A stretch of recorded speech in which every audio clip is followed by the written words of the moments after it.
You are listening to the Fly the W670 podcast, season number 2, episode 84. We're breaking down the Cubs bullpen. Don't forget to listen, download, review, and most importantly, subscribe to our podcast. Follow us on the socials. Fly the W670 on Twitter, Instagram, and Fly the W on Facebook, or email us at flythew670gmail.com.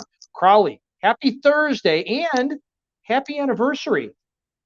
Happy anniversary to one of the greatest days in all our lives. November 2nd is when we're recording this. What do we have? 7 years now. God, time just flies, Dustin. But it feels longer. It feels like a decade ago to me, not just 7 years ago. How about you? Does it feel like 7? It feels longer. To me, it feels both. It feels like yesterday, and then it also feels like so long ago. Like when I look at the pictures and I look at all that stuff, and I'm like, oh my God, I'm like, I look like a baby on some of these. So, you know, is that where you were when it all happened, or that's you watching the game with friends? What was that exactly?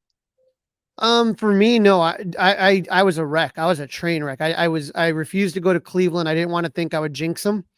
So I wanted to stay in my spot and my couch. And then like, once we got to like the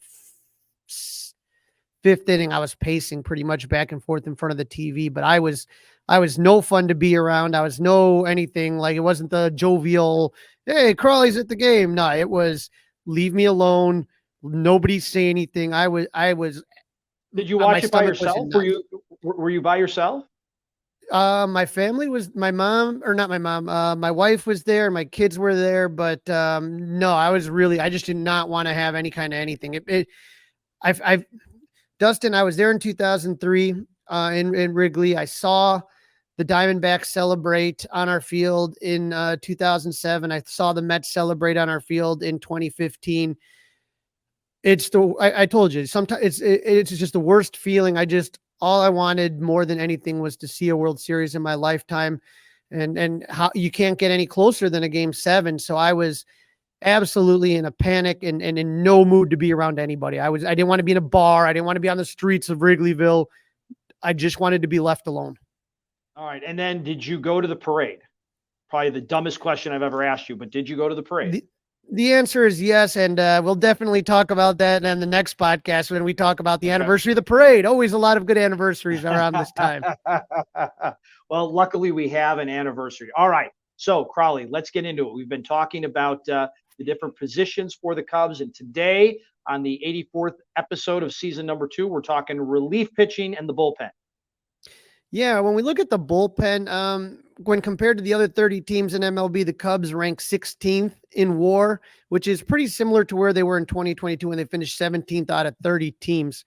24 different pitchers, and I'm making that quote sign because some of the guys were position players, came out of the bullpen in 2023, but that included Stroh for a couple of games, like Miles Mastrobuoni, Tucker Barnhart pitched a bunch of games, and a couple guys that were called up the last weekend of the season.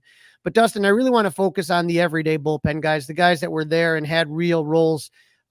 Julian Merriweather came out, and Mark Leiter were in the most games, 69, followed by Alzolay, 58, Fulmer, 35, Daniel Palencia, 27, Jose Quaz in 26 games in his short time, Hayden Wesniewski, 23 games, Brad Boxberger, 22, Javier Assad, 22 games, Keegan Thompson, 19 games, Drew Smiley, 18 games, Brandon Hughes, 17, Anthony Kay, 13 games, but he was a bust, Jeremiah Estrada, 12, Luke Little, 7 games, and Nick Birdie was in 3 games.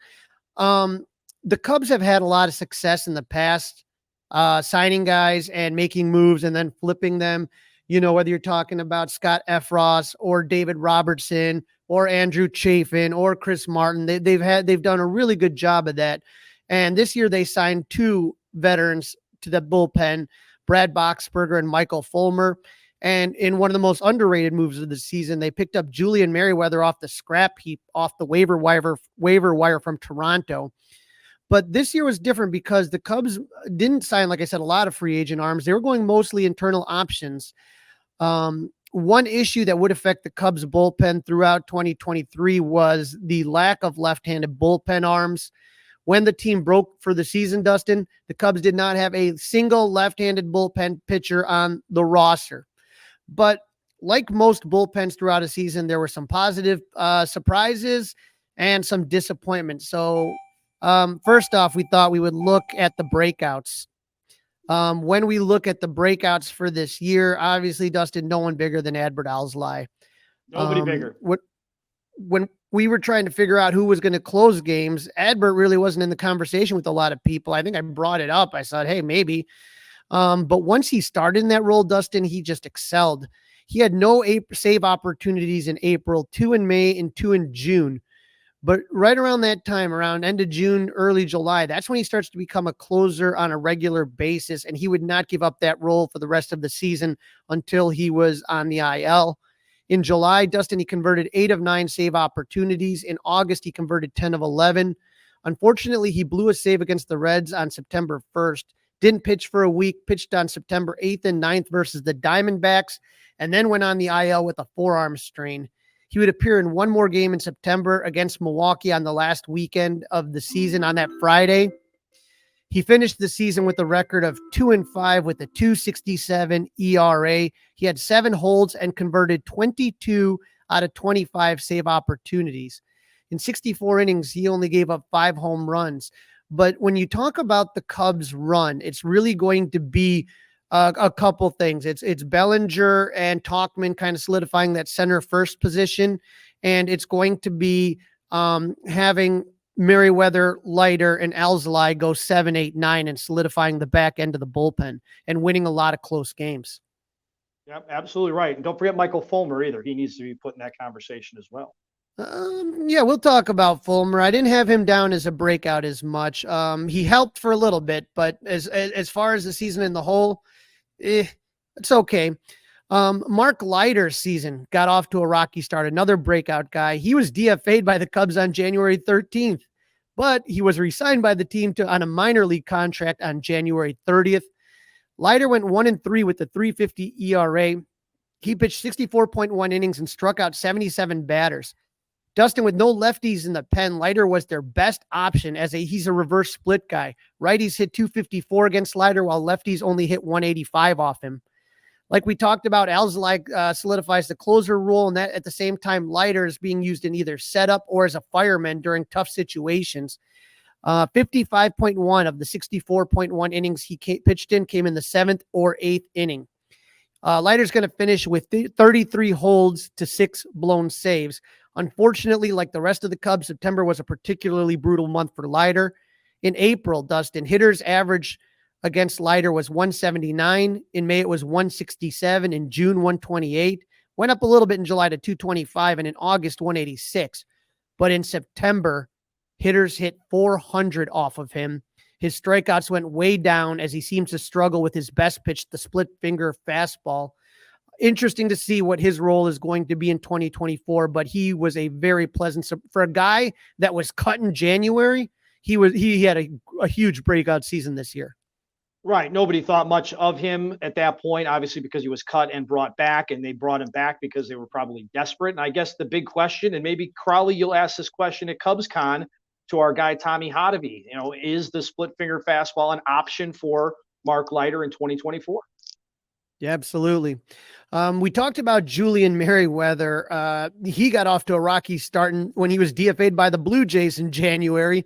The Cubs actually put a claim on him a week later on January 17th, and he had a great season. Merriweather went 5-1 with a 3.38 ERA. He appeared in 69 games through 72 innings. He was one of the hardest throwers on the team, Dustin, with his fastball averaging 98 miles per hour. So when we talk, Dustin, about swing and miss guys, that's what this bullpen needs more of, and that's what Julian Merriweather provided. His strikeout rate was a career high 32.3%, and 46 of the 72 innings he had came in the 7th and 8th inning, and 16 of those came in the 9th, mostly in September when Alzolay was down and Leiter was ineffective. But Merriweather just was such a great pickup, and they were able to do a lot of things with him.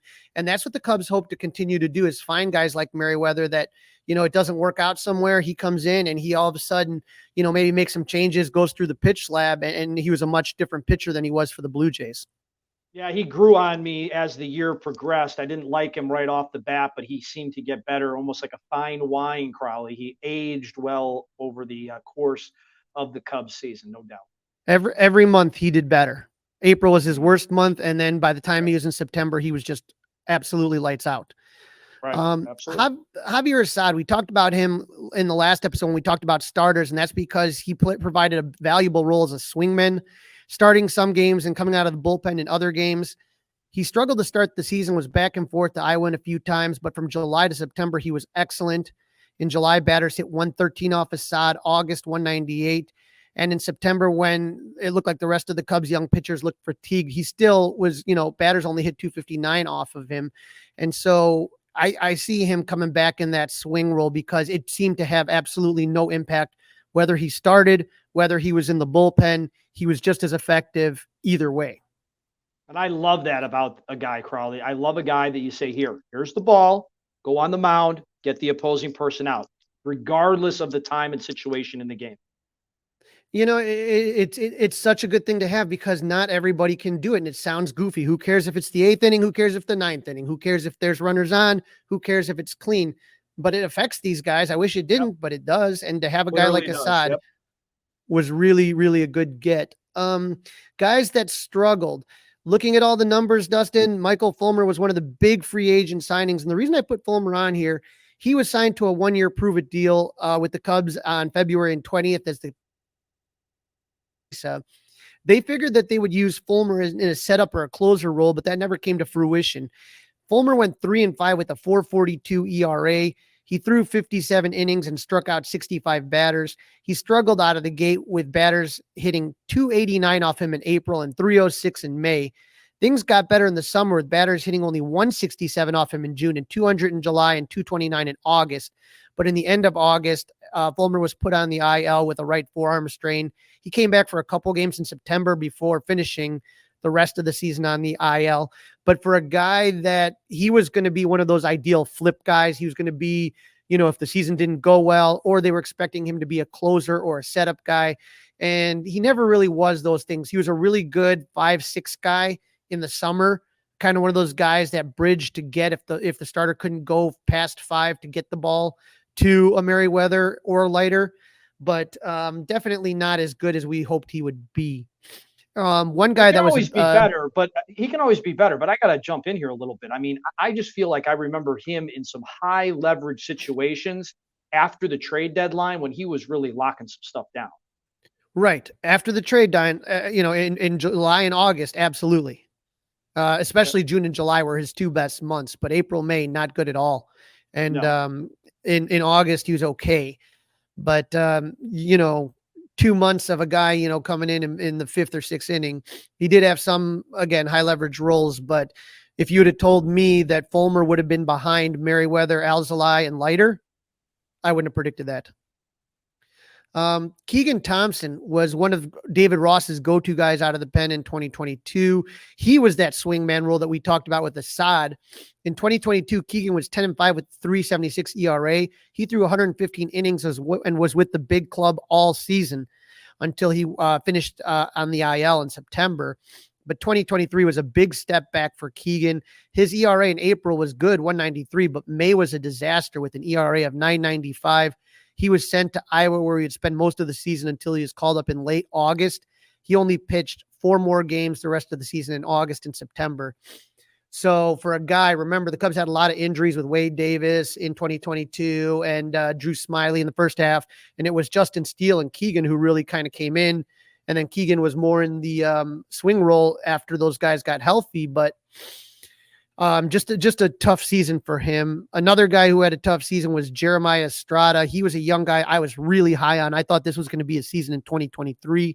He was called up on April 21st versus the Dodgers, through 1.1 innings of scoreless ball, then didn't pitch again until April 29th when he pitched 1.2 innings of shutout ball. He appeared in 7 games in May, and 6 of those of those 7 were scoreless appearances. He struggled in one game against the Reds where he went 0.2 innings and gave up 2 runs on 3 hits. But then he struggled in June. He gave up, and after he gave up 2 runs in 1 inning against the Giants, he would not pitch for the Cubs again. And that happens, Dustin. What was frustrating for I'm sure Jeremiah is that he started to struggle, not just with the Cubs, but also with the I-Cubs in June and July. So the Cubs sent him to the Arizona Complex League, which is a league where you basically, it doesn't matter what the results are. You're just working on things, not in a real, it's a game situation, but not like in the minor leagues. And when he came back in September, he did look better for the I-Cubs. But like I said, I was really expecting him to kind of have a really breakout season. The last two guys that were disappointing were Drew Smyly and Hayden Wesneski. We talked about them in the last episode.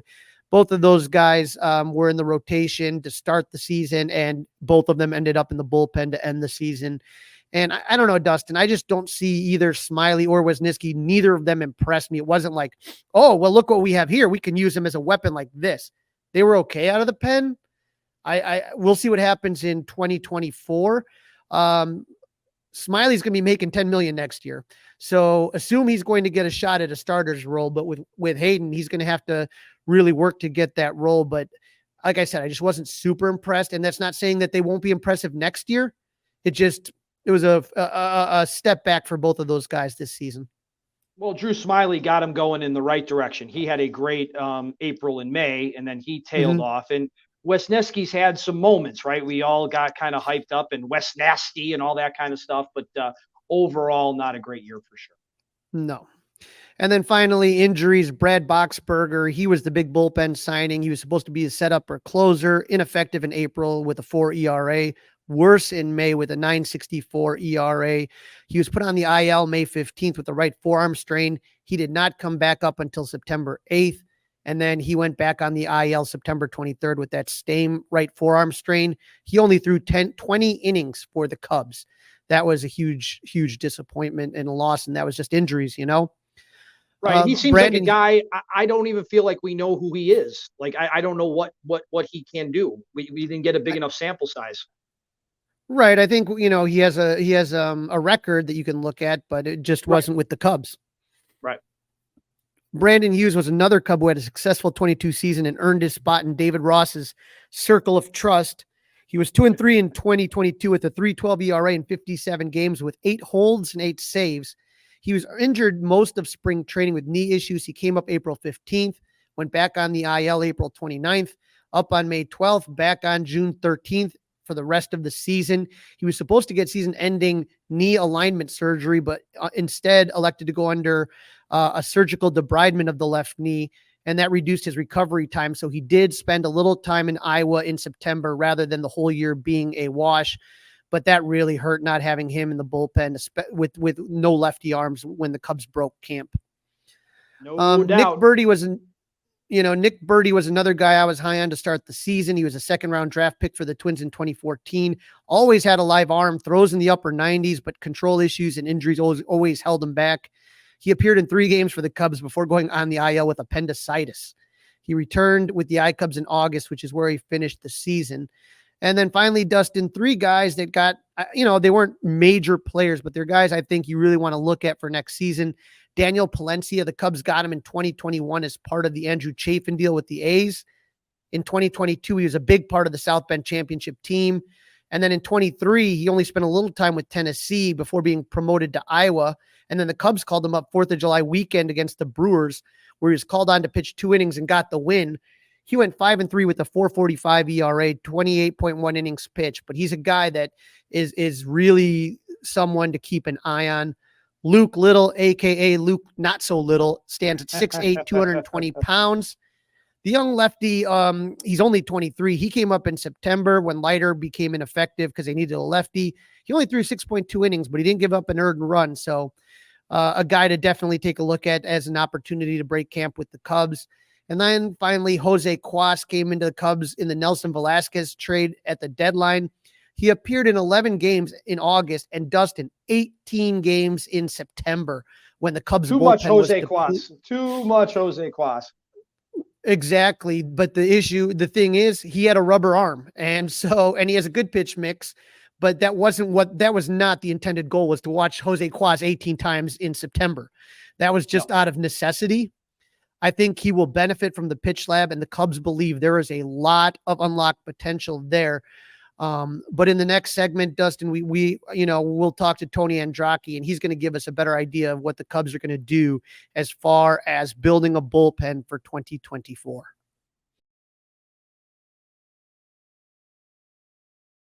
You are listening to the Fly the W670 podcast. It is season 2. It's episode 84, breaking down the Cubs bullpen. And as Crawly mentioned, in this segment, Crawly talks to Tony Andracki, Cubs beat writer for Marquee Sports Network, to discuss the direction he thinks the Cubs will go to improve the bullpen next season. Joining me now on the Fly the W podcast, you recognize him from his work on Marquee Sports Network. We have Cubs beat writer Tony Andracki. Tony, how you doing, buddy? Hey, I'm doing great. How are you? Man, I'm doing all right. Hoping the World Series kind of gets back on track. That game game 5 was just a disaster.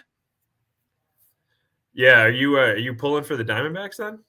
No, I just like competitive baseball, to be honest with you. I keep joking. I want to go to opening day in Texas. So if the Rangers win, the prices are going to be way jacked for the pennant raising and all that stuff and the ring ceremony. So I could go with Arizona, but I don't care either way, as long as it's just a fun series, No, for sure. And I do think there's some element of like the Diamondbacks are essentially the team that eliminated the Cubs, right? Like they got the final playoff spot and they're the reason the Cubs weren't in the playoffs. If they go on to win the World Series, I think there's a little bit of that. Like we just talked to Jameson Taillon the other day about it. He was in studio and on the podcast, and he was like, it was a good reminder of like we're this close. We're like so close to being one of the teams in, and it's also a good reminder you get into the tournament and like you could be the last wildcard team and you could ride it all the way to the World Series if everything clicks, if you get hot. And I think that is a really good reminder for the Cubs. Like this is a good takeaway kind of postseason for how close they might be. Yeah, and one of the things that kind of hurt them at the end is the bullpen, which is, you just had an article, you've been doing your own State of the Cubs, where you kind of, been addressing different positions on the team. And we were talking in the first segment of the podcast about the bullpen. And for me, I just felt like this was kind of in the last few years, they've done like a lot of like sign and flips, you know what I mean? Yep.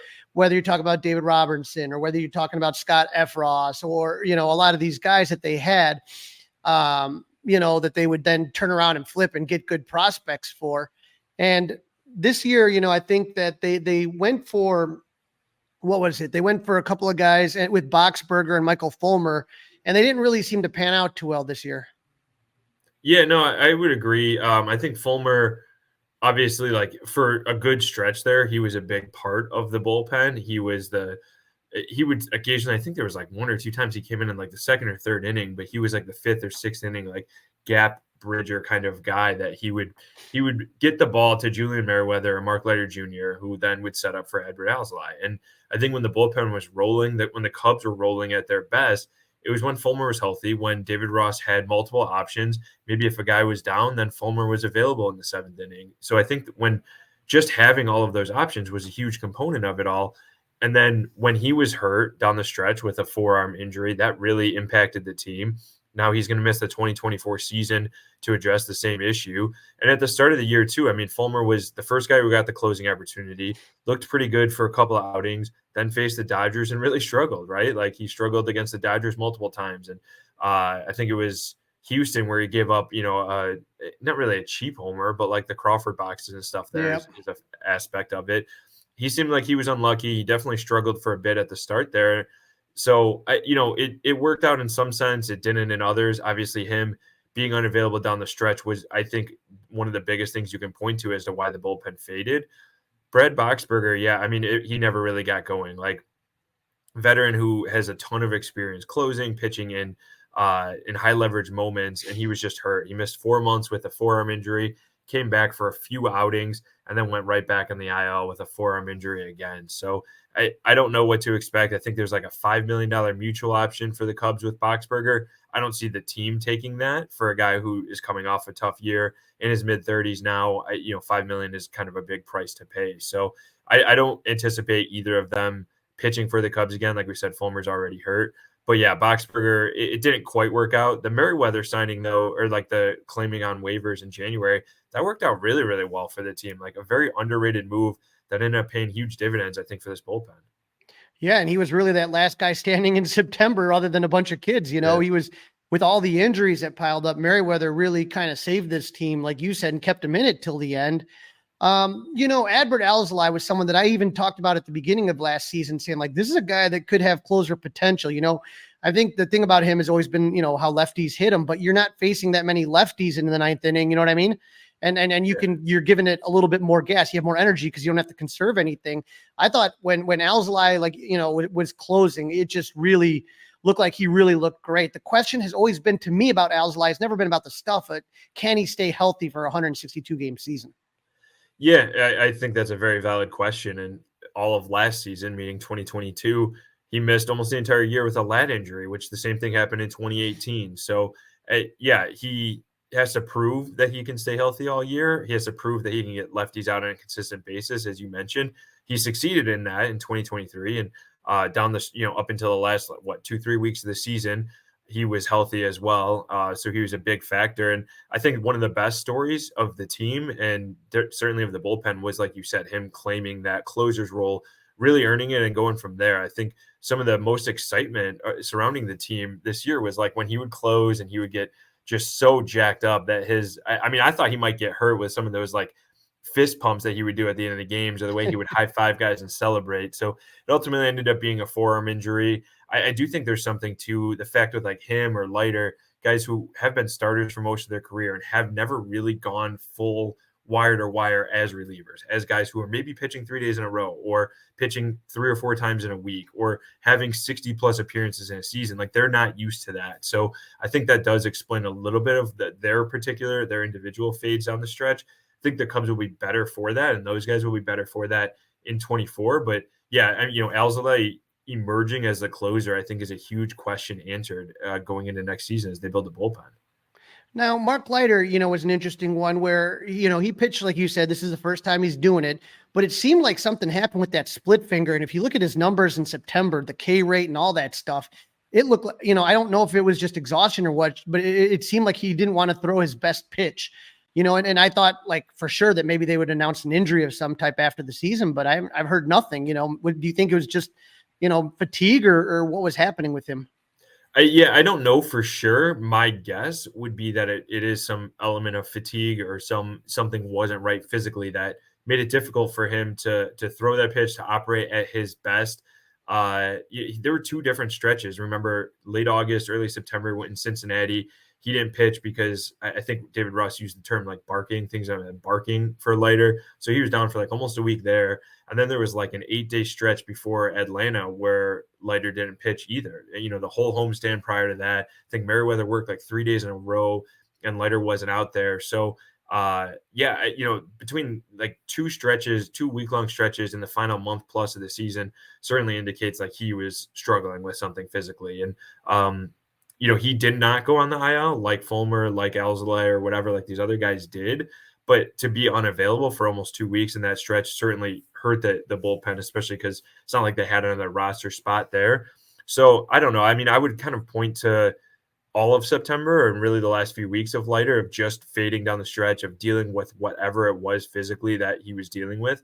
I'm not to say that like he guaranteed will be as good as he was April through August next season, but I think the better bet would be that longer sample size of like, he was a really good pitcher, led the team in holds. I think he had like 28 holds, was good against lefties and righties. I think the Cubs have found something there in a high leverage arm that they can use moving forward. And you can't necessarily throw it all out, but like, I do think that the fading down the stretch was just a physical aspect of it all, that he's just not used to this. Remember too, like this guy missed several years or a year plus coming off of Tommy John surgery. Like when the Cubs signed him last year, when he was coming back in 2022 to be first in the rotation and then the bullpen, that was him coming back off of injury after missing several seasons with it. So it's a guy that like he has to get healthy and pitch wire to wire. He did that to some extent in 23. I anticipate it'll probably take a little bit more of a step forward at that in 2024. Now, someone that came out of the pen at the end of the season that didn't start there was Drew Smyly. The Cubs are going to pay him $10.5 million for 2024. Now, do you think that he is going to have a chance in spring training to compete for a starter's role, or do you think they're going to want to use him just as out of the bullpen as a lefty option? Yeah, that's a really interesting one. I think you hit the nail on the head. It's $10.5 million to spend on a guy who's ultimately going to be a middle reliever is a lot of money. Like they'd be paying him more than their closer and their top 2 setup guys, or maybe even top 3 or 4 setup guys combined. So that seems unlikely. It seems most likely that they will probably let him have an opportunity to try to win a rotation spot out of spring training. Maybe that means like somebody like Jordan Wicks will start the year in the minor leagues, which isn't a crazy thought, right? Like he pitched pretty well, but still a rookie, still has some learning curve. Didn't even pitch a whole season in AAA.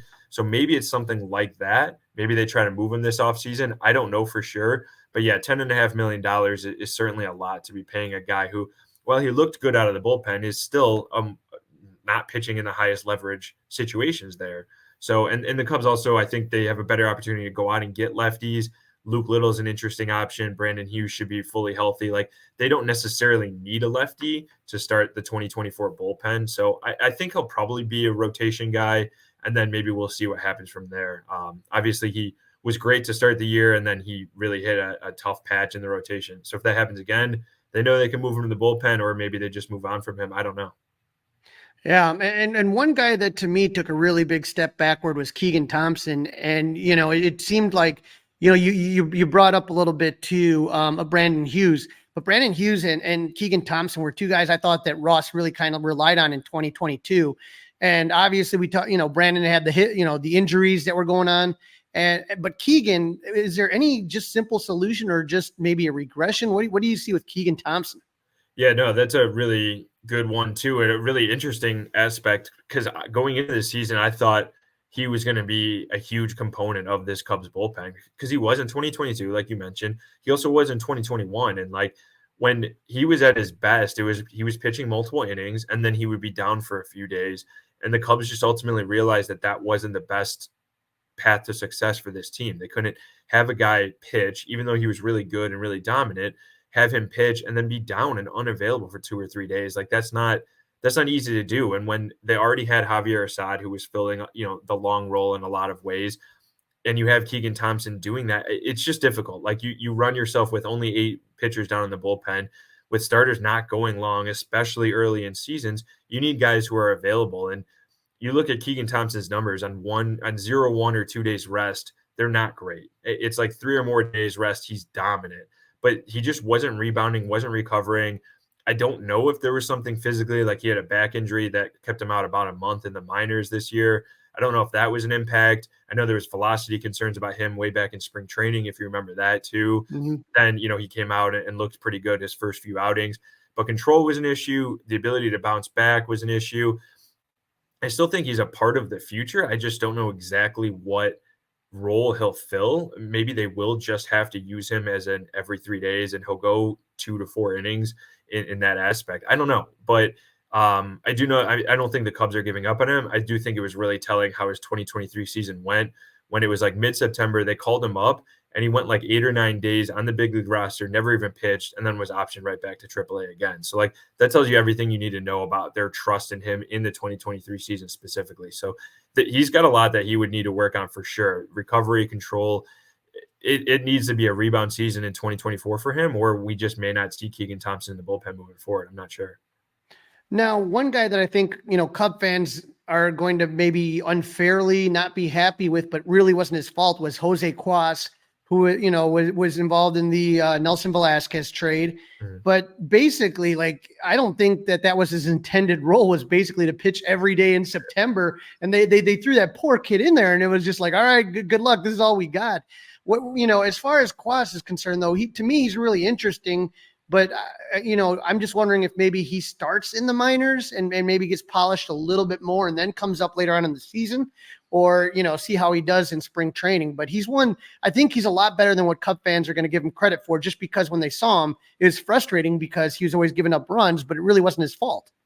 Well, yeah, I mean, his numbers were pretty good. He had an ERA just over 3 with the Cubs. He was pitching a ton. He was definitely a huge factor in the bullpen, as all these other guys that we talked about got injured. So yeah, I don't know. Maybe what you said, starting the year in the minor leagues, there could definitely be some sense to that. I think he's pretty polished overall. I think the one thing with him is figuring out his pitch mix, and just he has such a weird arm slot.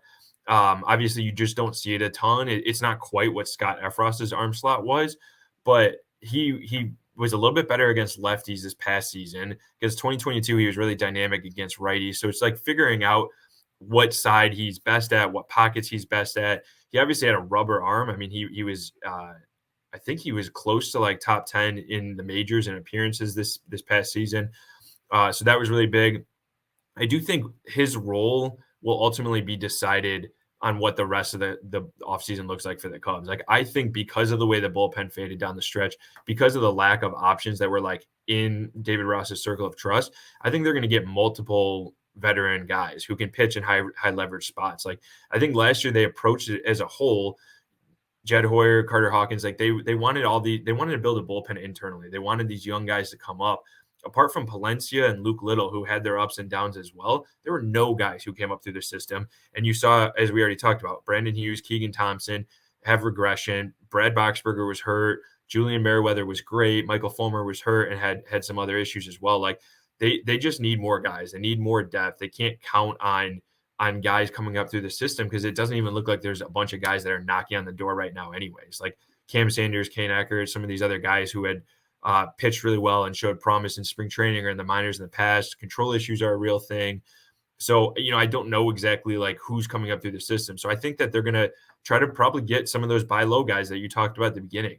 Guys like David Robertson, guys like Chris Martin, guys like Ryan Tepera, finding some of those guys, building a bullpen that way. And if they get a bunch of those guys and hit on them and look pretty good in spring training, then yeah, maybe Quas is a guy that starts in the minor leagues. Maybe Luke Little is a guy that starts in the minor leagues, whatever it may be. And if that doesn't work out, then maybe we'll see some of these guys on the big league, in the big league bullpen. And honestly, Palencia probably falls in the same boat. Like, I wouldn't be surprised if Palencia starts in the big league bullpen or starts in AAA Iowa in the bullpen there. Now, I know that the Cubs have just come back from a scouting trip in Japan, and Yamamoto's the big name there. But there's also some bullpen arms in Japan that could potentially, if the Cubs are wanting to spend money. But I guess to me, that's just a big question is, do they want to spend money on bullpen, or do they think they could piece it together like they did in the past? I think ultimately they think they could piece it together like they did in the past. And Jed said as much last offseason at the winter meetings, I think it was. He said he really likes when bullpen is they like being ahead of the bullpen market. And he pointed to like Andrew Chafin and Chris Martin as examples. Like these guys, after they left the Cubs, ended up getting bigger deals, multi-year deals. The Cubs prefer to shop in just because bullpen relievers are so volatile.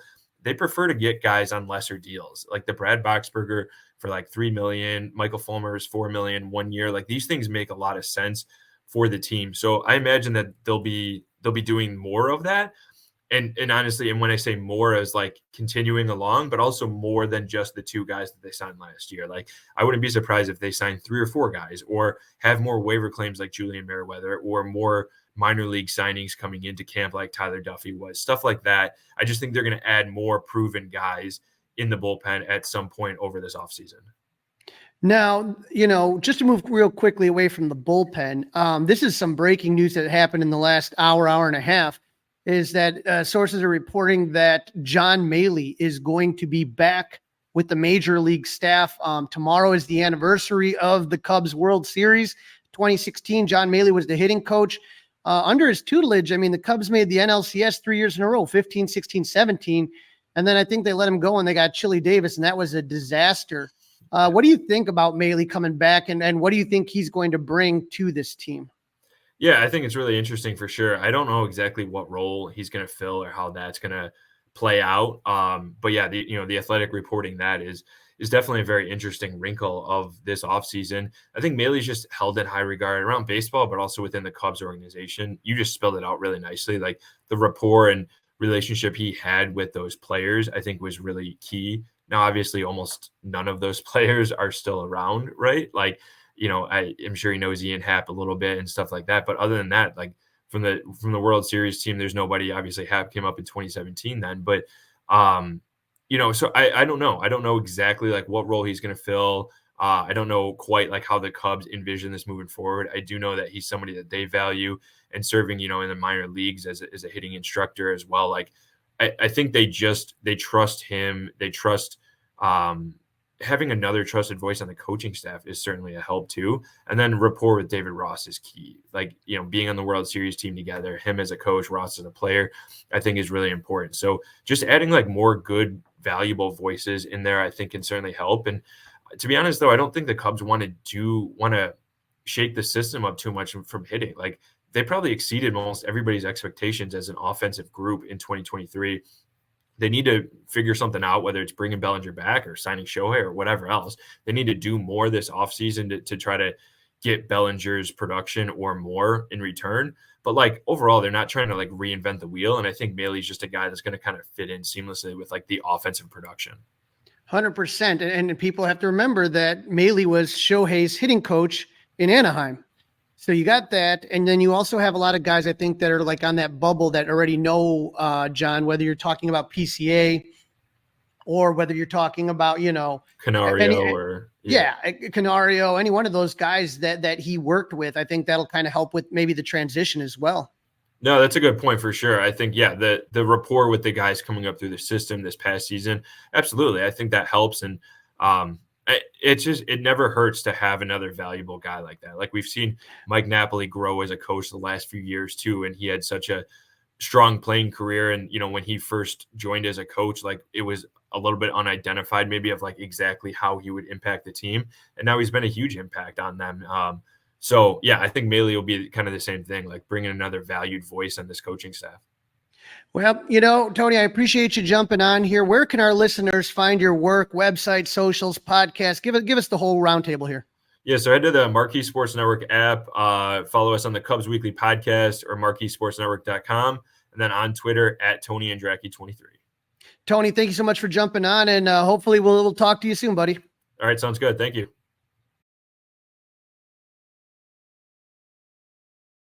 You are listening to the Fly the W670 podcast. It is episode 84 of season number 2. We are breaking down the Cubs bullpen.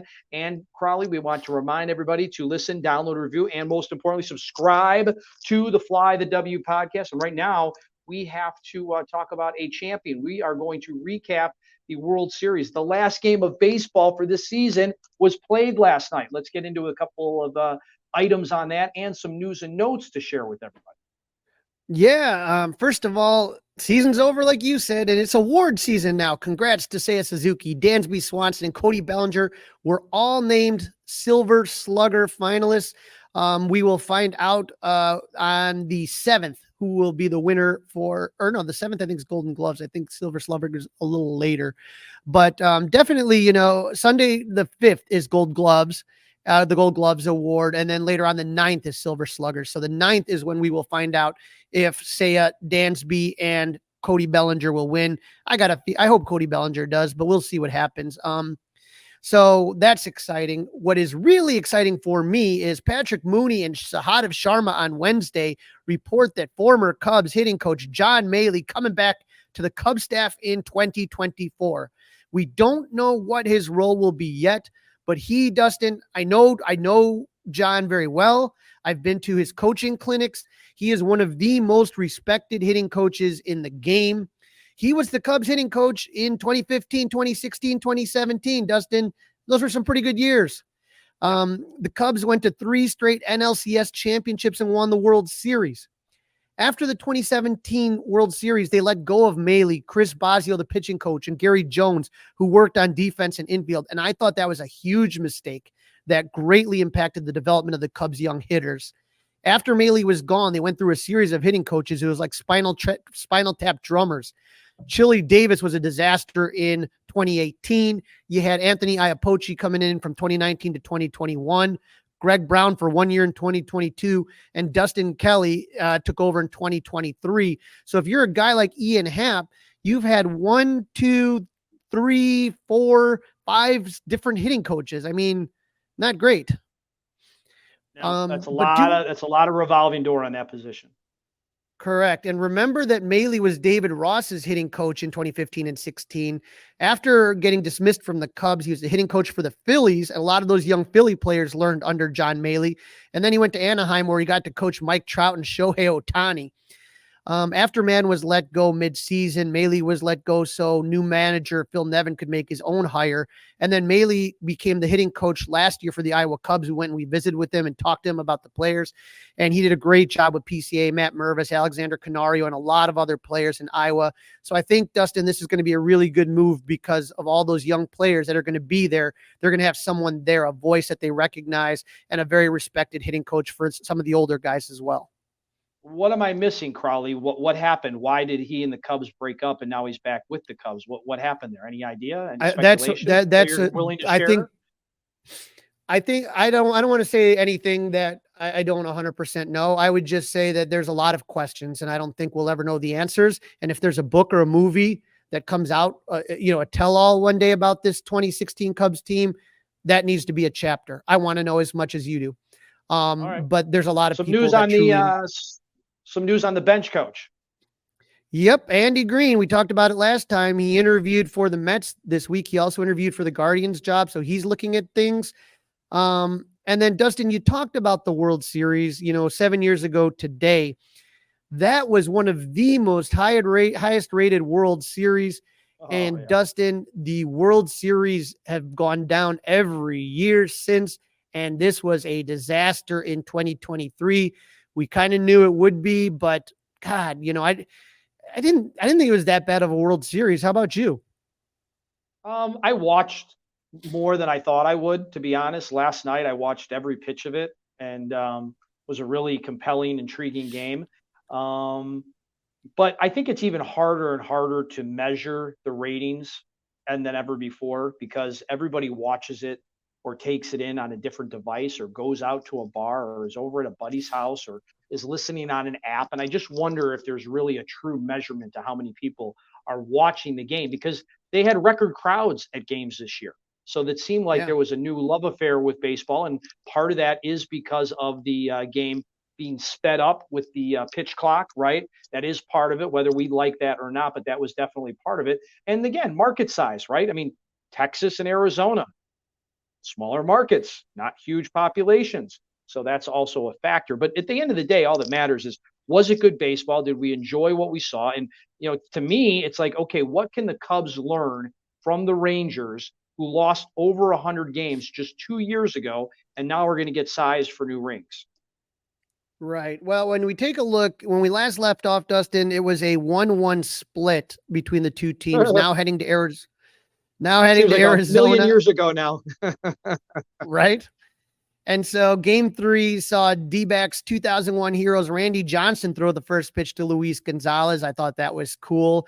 You remember Luis Gonzalez had the game-winning hit for Arizona in game 7 in 2001 against the Yankees. Max Scherzer versus Brandon Pfaadt was the first pitching matchup. As Pat Hughes likes to say, sometimes turning point moments can come early in games.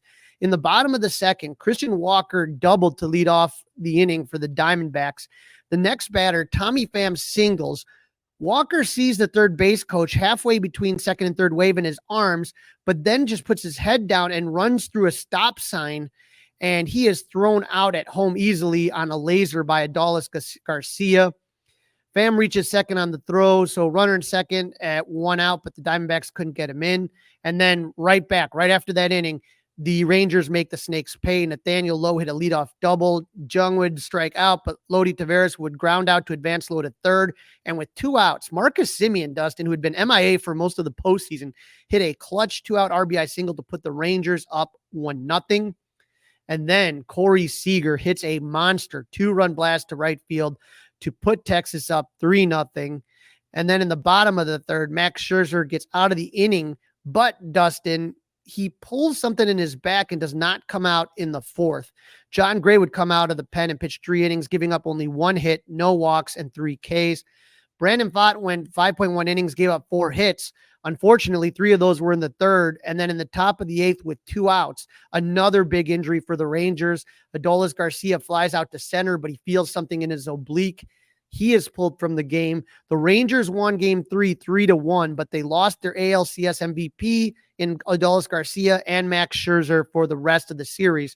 So, you're wondering, Garcia was kind of one of the lifebloods of that team. One of the, the drink stirs, the ALCS MVP. I think a lot of people were curious how the Rangers would come out in Game 4. And Game 4 to me, Dustin, did they come out. And boy, did they come out. Yeah, they did, but that was just an awful game. That was Andrew Heaney took the bump for the Rangers for Arizona, or for the Rangers, but Arizona decides they're going to go for a bullpen game with Joe Mantiply being the opener. He went 1 1/3 inning. He left with 1 on and 1 out, and that's when the Rangers blew it open. A wild pitch by Miguel Castro scored the first run, and a few batters later, Marcus Semien heating up. He hits a 2-run triple to make it 3-0. And then Corey Seager, why would you throw this guy a pitch? Don't let him beat you. 2-run homer, and the Rangers were up 5-0 in the second. Then in the third, the Rangers loaded the bases for Travis Janikowski, who's only in the game because of the injury to Adolis Garcia. He hits a 2-run double to make it 7-0. And then Marcus Semien would hit his first home run of the postseason. He is now on fire, and Texas put up another 5-spot. Dustin, this game was over after 3 innings. The Rangers became the first team in MLB postseason history to score 5+ runs with 2 outs in consecutive innings. They became the first team with 14 straight games with a home run in the postseason. Arizona got on the board on a Lourdes Gurriel sac fly in the 4th, but in the top of the 8th, Jonah Heim answered with a solo home run to make it 11-1. The D-backs would add 4 in the bottom of the 8th on a Tommy Pham sac fly and a 3-run homer by Lourdes Gurriel. In the 9th, the Snakes would add 2 more runs, and Bruce Bochy had to go to closer Jose Leclerc to finish the game, which he did, and the Rangers won Game 4 11-7. But I got to say, Dustin, Bochy pulling his closer or having to put his closer into what looked like a blowout game reminded me of the Cubs and Indians in Game 6 when they had a 7-2 lead, and Madden went and grabbed Chapman to close it out, how nervous he was. Well, he had to win. Well, that was a little different, though, because the Cubs had to win that game, right? They had to win that game, or they were going to be eliminated from the World Series. A little bit different. Absolutely. So, but I understand why it reminded you of it, but a little bit different. There was no tomorrow for the Cubs in that situation. Yep. And so as we sit here, Dustin, I thought, like I said, the series was good, but I'm sorry. You can't go with a bullpen game in a World Series. The World Series, right? That drives me nuts. That was a shame. So do you think that you blame baseball a little bit? Like, should they not play 3 days in a row? Should there be a day off? I you know what? I don't have a problem with it. It just stinks. And it was 13 pitchers in the game. Nobody wants to see a bullpen game in a World Series, much less in a regular season game. And once it's 10-0, everybody's tuning out. The other thing is, once it's 10-0 after 3 innings, Crawly, show of hands, I tuned out. I left the game. I left the game. Right? I went back and forth. Here's 2 guys that love baseball. I tuned out. Right. Yeah. Wasn't a good game.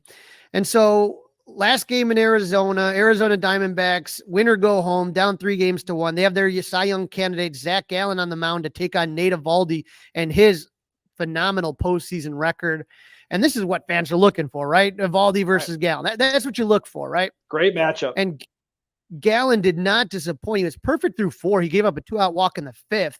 And the Rangers didn't get a hit until the 7th inning on a Corey Seager single. Nate Eovaldi, on the other hand, was in and out of trouble all night long. He went 6 innings, gave up 4 hits, and walked 5 batters. But the D-backs couldn't get a hit when it mattered, Dustin. They were 0 for 9 with runners in scoring position. They left 11 men on base, 2 on in the first. Reminding me of the Cubs, Crawly. They were reminding me of the Cubs with that runners in scoring position stat. Awful. 2 on in the first, 1 in the second, 2 in the third, 1 in the fourth. They left the bases loaded in the 5th. The only inning Eovaldi did not allow a base runner was in the 6th, his final inning of work. And so Gallen is cruising, but he's got no run support. His no-hit bid ends in the 7th with a leadoff single to Corey Seager. He gets to third on a double by Evan Carter and scores on a Mitch Garver single to make it 1-0 Rangers. That was the score going into the 9th inning, Dustin. And the D-backs had to keep it close. They were, we call them the comebacks. That is what people were calling them instead of the D-backs.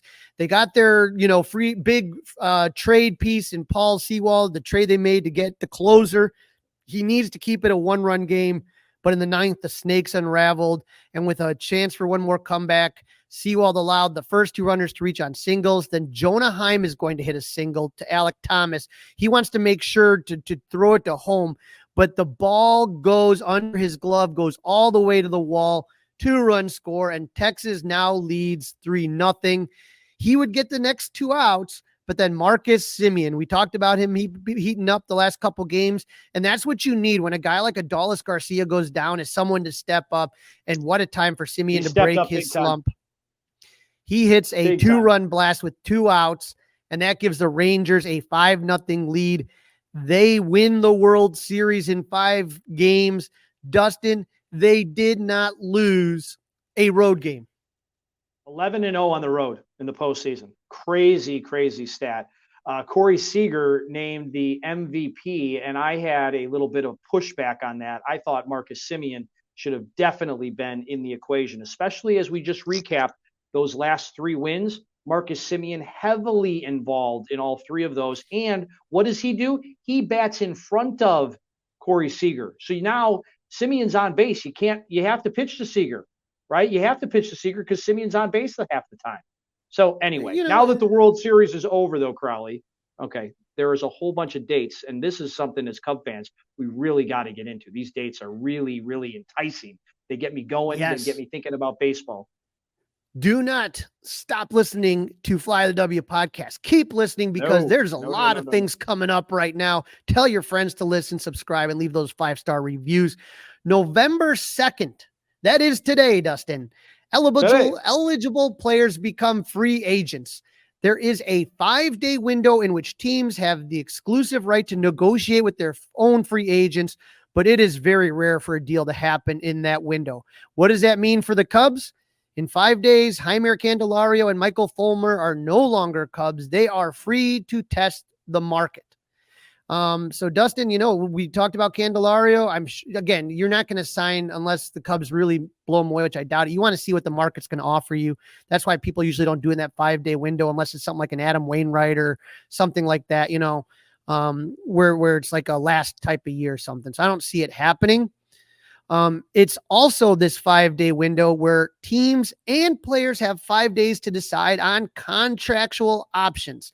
For the Cubs, that includes the mutual options on Cody Bellinger and Brad Boxberger. Marcus Stroman has a choice on his $20 million player option, and the Cubs have club options for Kyle Hendricks and Yan Gomes. The last thing we need to look at is that in 5 more days, there are no more free spaces on the 40-man roster. So you can have somebody on the 40-man roster, but you put them on the 60-day IL and someone can take their place. So right now the Cubs have like 46, 47 guys on that roster. Okay. And so Nick Birdie, Cody Hoyer, Brad Hughes, Ethan Roberts, Nick Madrigal, they all have to come off the 60-day IL. And then the Cubs are again, you have to make sure now all those players, like I said, comes up to 46, 47. All of those players are you're going to have to cut some guys. You're going to have to let some guys go. Some of it's going to be because of, mutual options. Like you're not going to have Brad Boxberger back. You know what I mean? And Cody Bellinger is going to opt out. We all know that it's going to be a little while before a decision's made, but we're going to have to keep an eye on that. And that's why you want to be listening to the Fly the W podcast. Absolutely right. Well, Crawly, that's a wrap. Don't forget to download, listen, and subscribe to the Fly the W podcast. Follow us on all the socials, Facebook, Instagram, and of course on Twitter. flythew670@gmail.com is where you can email Crawly and I. And now you can watch us on YouTube by subscribing to the 670 The Score YouTube channel. Crawly, enjoy the weekend, and we'll get back together early next week. We're going to talk about the anniversary and where we were and how we consumed the Cubs championship parade. And we will have a lot of info on the Cubs and their decisions that they make and the players make in the roster. So let's keep watching, keep listening, tuning in, and go Cubs. Hey guys, it's Crawly. Thanks for watching. If you enjoyed this video, please don't forget to give it a thumbs up and subscribe to our channel for more content like this. If you want to see more of our videos, be sure to check out our playlist and let us know what you think in the comments below. Also, don't forget to follow us on social media to stay up to date with our latest episodes. Links are in the description. Thanks again for watching, and we'll see you in the next video. Go Cubs!